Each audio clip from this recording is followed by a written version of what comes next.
Hello, everyone. My name is DeOndra White-Hairston. Everyone knows me as Dee Dee. This is my daughter, LaReya Denae White. I'm here to talk about my scars. We share a story together, so that's why I have her here today. I became pregnant with LaReya January of 1999, and my pregnancy was very difficult. I was sick throughout the whole pregnancy, and nobody could figure out why I was as sick as I was. I mean, there was not a day for the whole 9 months that I couldn't keep anything down, nothing at all. And it got so bad to where I was put on bed rest at a certain time of my pregnancy. Um, there were things being said. I was stereotyped because my health started to decline for some reason throughout the pregnancy. I began to lose teeth. They said that LaReya was taking a lot more calcium than normal pregnancies. You know how the babies, they take your calcium, you share your blood. All the nutrients from the different foods you eat, the sugars, the carbs, the proteins, all of that stuff. And because she was sick in the womb and we didn't know it, she was pulling more from me than what a normal, so it weighed on me. And like I said, I began to get stereotyped because my appearance had changed. And when I was pregnant with LaReya, I was on every street drug there was. I mean, you name it. I was being told or heard that I was doing drugs. Oh, shame on her. She knows better. Doing drugs while she's pregnant. But I was able to laugh about that just as I am now because I knew that that wasn't true at all. And LaReya is 19 years old. She's soon to be 20, Lord's willing, in October. And I'll be 40 in September, Lord's willing.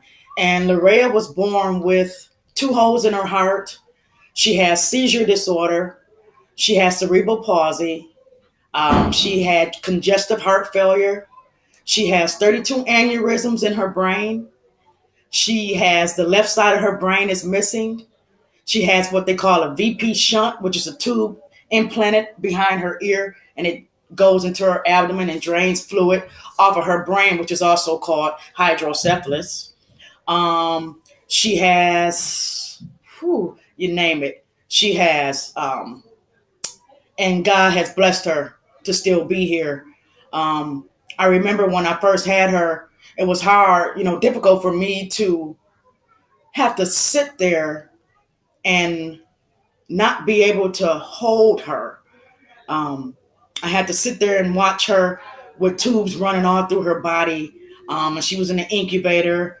And at first, I couldn't even stick my hand in the little hole because when I would stick my hand in there, every time I opened the little window, her oxygen would leave. It was letting her, they had to put her in like a little oxygen house. And it was very hard for me to just, sit there and not be able to hold her. And then to see her go through all of the different surgeries that she has had, it was very rough, to see that a little newborn go through that. And I think she stayed in the hospital from October 15th, and the day she came home was the day before Thanksgiving in 1999. And that was a blessing to me to have my baby home, with me on Thanksgiving. But no matter what, I stayed there with her at the hospital. I never left to go home to do anything. The nurses would try to get me to go home, and I just couldn't leave her like that. And then being a single parent, I was a single parent, with taking care of her. And that was hard for me to have to do all this stuff, by myself. I was young. I was only 19 years old, when I had her. And it wasn't fair to have to, deal with that on my own, but I did it. God gave me strength. And even now he gives me strength to, to continue to go on. It gets hard, and I pray. I pray to God, and I'm not knocking anyone who may say a soft prayer. Oh, Lord, I thank you today. I'm coming to. When I pray to God, I go into war. I go into war with God because I know he is the only one who can help me.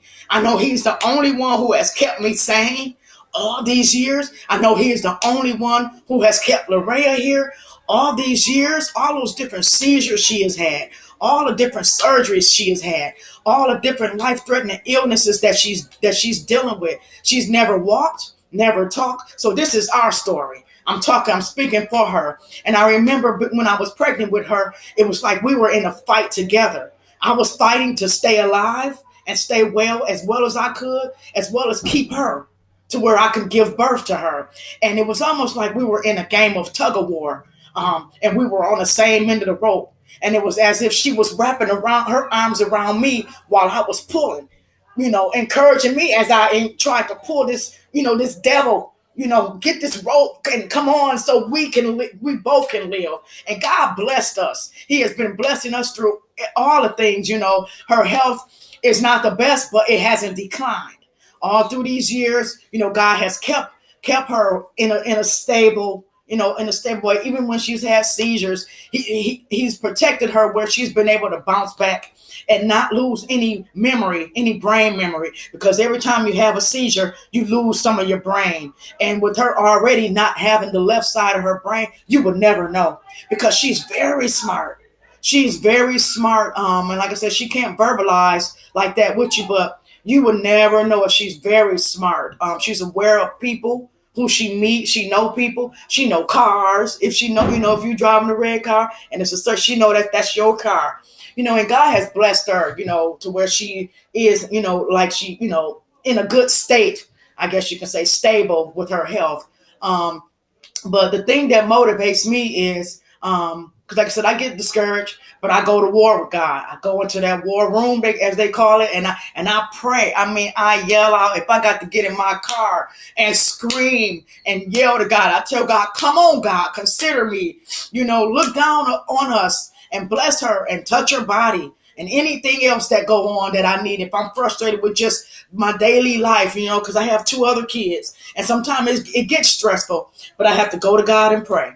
And God delivers me. And like I said, he keeps me sane, and he keeps me from just breaking down. Even when it comes to having a peaceful mind, when it comes to her, he allows me to be able to go to sleep at night and not always be up running in her room, checking on her to see if she's having a seizure, checking on her. He gives me a peace of mind when it comes to her. He comforts me, and I'm grateful for that. And what motivates me is, I remember some years ago, someone had made a statement and said that LaReya was the way she was because I had her out of wedlock and different things like that. So God was punishing me. And I never told anyone, that. I never even told my mom anything like that, what was said. But God sent 2 people to me not long after they made that statement. And one was missionary Luberta Gray and my grandfather, Dr. Purvis Gibbons. And they both came to me in different days, but they basically said the same thing to me. They said, Dee, God didn't give her to you as a punishment. God gave her to you. She is a blessing to you. And God knew that in spite of what you feel, what you think, that you can handle her. You can handle all the responsibilities that it takes to deal with her. You have the strength. And I couldn't understand it. I looked at both of them like, I don't know what y'all talking about, because I can't handle it. It's hard. I was young, 19. I can't do this. I can't. There's been so many times where I wanted to throw in the towel. Every single towel, you need beach towel, bath towel, face towel, dish towel. Every single I wanted to throw it in and say, I can't do it. But every single time God has encouraged me, and he has given me strength to continue to do what I do for her and my other kids. But they encouraged me, and that motivated me to want to keep going. And so every time I feel a certain way, like I said, I look back on those encouraging words from those late great people, and I just go to God and I pray. And I keep going. I stay encouraged. I try to come to church when I can. And when I come to church, I come looking for something, because I know that I need something from God. Because I know without God, nothing is possible. And so I would just like to say to mothers and fathers too, who have children or somebody that's disabled that you're caring for, and you feel like you can't make it, you can. Keep praying to God. Keep believing God. Keep having faith, because God is awesome. God can do anything but fail. And God will never put no more on you than you can bear. I know a lot of people say it, often, but it's a true statement. God will never put no more on you than you can bear. And I'm gonna leave with this song. There's a song that I like that says, if you can't run, walk. If you can't walk, crawl. But by all means, keep moving. God bless.